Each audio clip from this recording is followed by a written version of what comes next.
birinci adımlar. Ol adımlar önemli edilmelidir.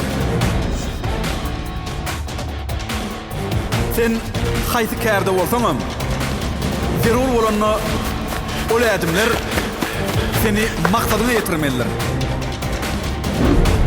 Sen öňok durul. Emma unutma.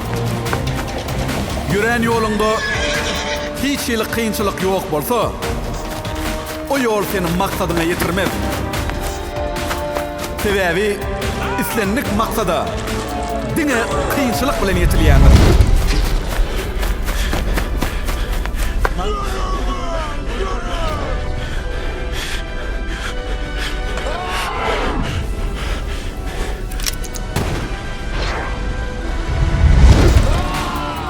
Kynçylyklar seni milli goşunumyzyň arslanyna, şiirine urmelidir.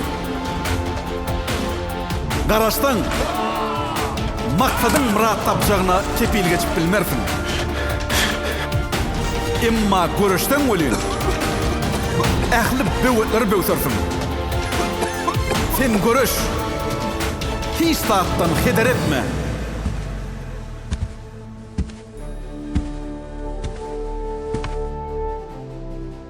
Ýatda saklar. Üstünlük sana gelmeýän bolsa, sen üstünlükleri tarap gitmelisin. Özüm anamlar adımlar adım. Hökman ona yetmelisin. Yönü bir zady berk belli. Senin maksadyň watan goragy bolsun. Watanyň ykbaly biziň hiç berýimiziň durmuşymyzdan sahelçe hem üzüňe bolmalydyr.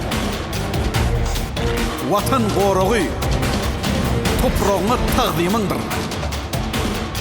Iýen halal duýuňy haklamakdyr. Watan mukaddeslik.